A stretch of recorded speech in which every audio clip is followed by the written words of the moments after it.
বৈরী আবহাওয়ার প্রভাবে দেশের বিভিন্ন অঞ্চলে ঝোড়ো হাওয়া সহ বৃষ্টি হচ্ছে। কোথাও ৮০ কিলোমিটার বেগে, আবার কোথাও ঘন্টায় ৬০ কিলোমিটার বেগে বয়ে যাচ্ছে ঝোড়ো হাওয়া। শনিবার আবহাওয়া অফিসের দেয়া পূর্বাভাসে এর তথ্য জানানো হয়। সারা দেশে যখন এরকম বৈরী আবহাওয়া বিরাজ করছে, ঠিক তখনই তাপমাত্রা নিয়ে নতুন বার্তা দিয়েছে আবহাওয়া অধিদপ্তর। সংস্থাটি বলছে, বৃষ্টির কারণে সারা দেশে দিন এবং রাতের তাপমাত্রা কমবে ২ থেকে ৩ ডিগ্রি সেলসিয়াস।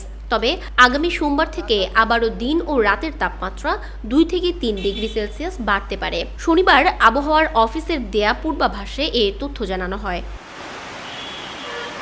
বৈরী আবহাওয়া ও তার সাথে থেমে থেমে বৃষ্টির কারণে জনজীবন গতি হারিয়ে অনেকটা স্থবির হয়ে পড়েছে। আর এই কারণে বিপদে পড়েছেন খেটে খাওয়া সব মানুষ। বৃষ্টির কারণে তারা ঠিকমতো কাজ করতে পারছেন না। সকাল থেকে চলা থেমে থেমে বৃষ্টিতে অনেকেই ঘর থেকে বের হতে পারছেন না। যারা জরুরি কাজে বের হচ্ছেন, তাদেরকে পড়তে হচ্ছে চরম ভোগান্তিতে। কতদিন থাকবে এই বৃষ্টি? এ বিষয়ে আবহাওয়া অধিদপ্তর পূর্বাভাসে বলা হয়েছে, আগামী ২৪ ঘন্টার মধ্যে রংপুর, রাজশাহী, ঢাকা, ময়মনসিংহ, খুলনা, বরিশাল, চট্টগ্রাম ও সিলেট বিভাগের অধিকাংশ জায়গায় অস্থায়ীভাবে দমকা হাওয়া সহ হালকা থেকে মাঝারি ধরনের বৃষ্টি, বজ্রসহ বৃষ্টি হতে পারে। সেই সঙ্গে দেশের কোথাও কোথাও মাঝারি ধরনের ভারী থেকে অতি ভারী বর্ষণ হতে পারে। এছাড়া বগুড়া, সিরাজগঞ্জ ও সিলেট জেলাসহ রংপুর বিভাগের ওপর দিয়ে মৃদু তাপপ্রবাহ বয়ে যাচ্ছে এবং তা প্রশমিত হতে পারে। সারা দেশে দিন এবং রাতের তাপমাত্রা ২ থেকে ৩ ডিগ্রি সেলসিয়াস হ্রাস পেতে পারে।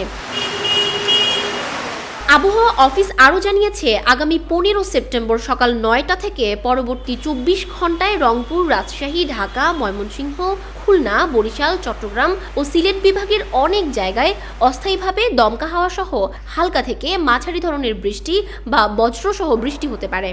সেই সঙ্গে দেশের কোথাও কোথাও মাঝারি ধরনের ভারী থেকে অতি ভারী বর্ষণ হতে পারে। সারা দেশে দিন এবং রাতের তাপমাত্রা প্রায় অপরিবর্তিত থাকতে পারে। ১৬ সেপ্টেম্বর সকাল ৯টা থেকে পরবর্তী ২৪ ঘন্টায় রংপুর, রাজশাহী, ঢাকা, ময়মনসিংহ, খুলনা, বরিশাল, চট্টগ্রাম ও সিলেট বিভাগের কিছু কিছু জায়গায় অস্থায়ীভাবে দমকা হাওয়া সহ হালকা থেকে মাঝারি ধরনের বৃষ্টি বা বজ্রসহ বৃষ্টি হতে পারে।